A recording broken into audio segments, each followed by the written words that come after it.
Hello students, this is Mr. Morgan, and today's video lecture notes is about relationships between variables. Our essential question is, how do we define the effects variables have on one another in a concise way? Relationships are important to physics. They matter. The goal of physics is to be able to explain the past and predict the future. To do this, we need to find out how changing one variable impacts other variables. When you have two variables that are connected to each other, we call this a relationship, and it's the building block of equations. In general, we want to know if increasing one variable makes the other variable stay the same, increase, or decrease, and by how much. By understanding these relationships and knowing that the laws of physics are constant, which just means they've been conserved throughout time, like we've learned in the previous video notes, we can use current relationships to explain the past and predict the future. So, not every single variable has an effect on another variable. So this is a state of no relationship. Some variables are unrelated to each other, and when you change one, it has no impact whatsoever on the other. For example, no matter what shirt I'm wearing, whatever color or style it is, my height will not change. That's an example of no relationship. So now that we have no relationship out of the way, our first relationship that we're going to examine is the linear relationship. In a linear relationship, increasing the value of one variable increases the value of the other variable by the same percent or proportion. When you decrease the first variable, it also decreases the value of the other variable by the same proportion. So they move up and down together in a line. And an example would be shoes and people, or happiness and jelly beans. So as I increase the number of people in the classroom, we would expect that the proportion of shoes increases by the same amount. 10% more people, we should have 10% more shoes in the class. Similarly, as more jelly beans enter the classroom, our happiness will increase by that same amount, as long as we have sort of infinite demand for jelly beans, which some people do. So if I made a data table with shoes and people, and we had an ideal data set, you'd see that when there's no people, there's no shoes. One person, 2 shoes. 2 people, 4 shoes, and so forth. And this fits a really nice linear relationship. But the real world seldom works out that way. So let's look at a slightly more realistic set of data. We've got our jelly beans, and if we have 2 of them, then we have a happiness of 6. If we have 4, we double the amount of jelly beans, our happiness jumps way up to 26, and then add another 2 jelly beans, and there's a slight increase, and then we go to 8, and our jelly beans jumps up quite a bit more. So it's difficult to tell if our happiness increases at a fixed proportion over time, well, not over time, but over jelly beans, to the amount of jelly beans that we have. And we need a tool to figure out if this is a linear relationship. And we have a tool, and that tool is the graph. So here's a graph of jelly beans versus happiness, and I wrote bad graph on there because of one property. It has lots of nice properties. It has a title. Its axes also have titles with what's recorded on them. It has nice increments for its units.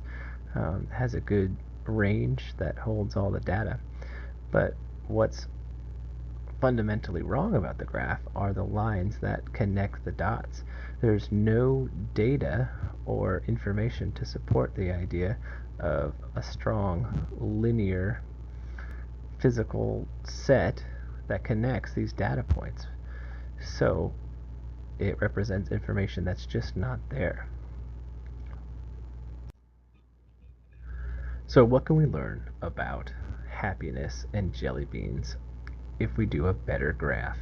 Well, you're going to make a scatter plot of your data, and instead of drawing a line that connects the dots, we're going to draw a line of best fit. It is the simplest line or curve that shows the trend of the data.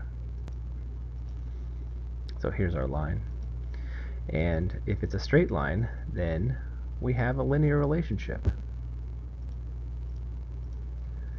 And we can learn some things about the relationship between jelly beans and happiness by examining the line. So we'll look at the slope of the line. What does the slope of the line say? Well, it says that our y value will go up by 10 for every 1x.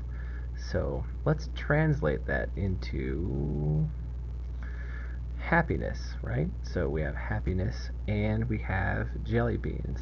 And if we translate this to real physical things that we've studied, we can find out that for every jelly bean that we have, we will get about 10 happiness, which is also our intercept. So if we looked at our y-intercept and we wanted to know how many jelly beans we would need to have 40 happiness, we just start at 40 on the happiness side and slide over to the line and look down, and we can see we need about 4 jelly beans to be 40 happy. So a different type of relationship we're going to look at is the inverse relationship. That's another one I'd like you to be able to identify. So let's talk about what are the qualifications for an inverse relationship. So when you have two variables, if increasing the value of one variable decreases the value of the other variable, that's an inverse relationship.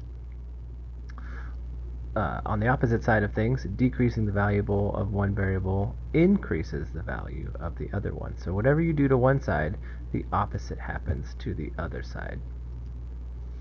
So for example, if you just filled up your car with gas, the distance that you have driven will increase as time goes on, and the amount of gas you have left in your tank will decrease, and vice versa. If you found a car that has lots of gas left, then you would expect that the car hasn't driven very far since the last fill up.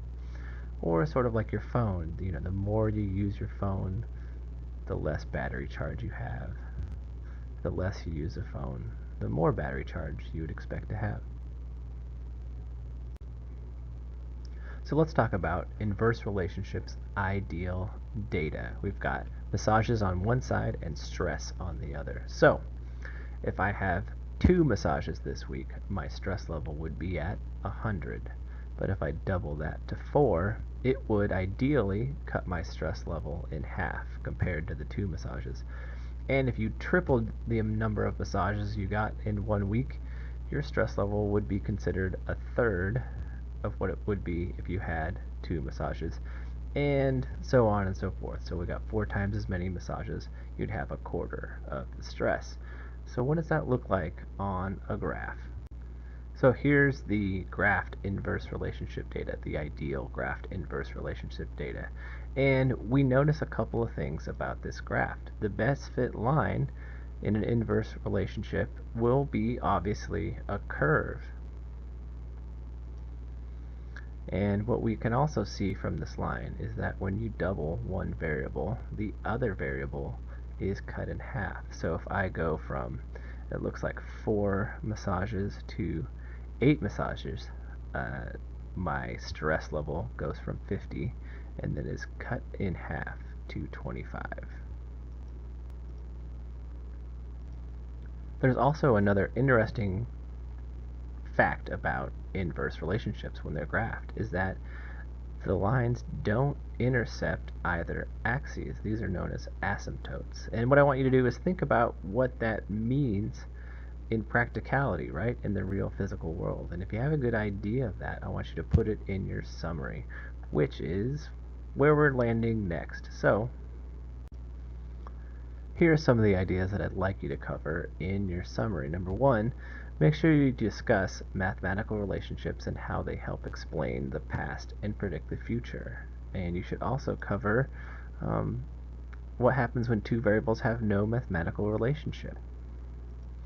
And then make sure you also address linear and inverse relationships as we go through. Okay, I'll see you in class.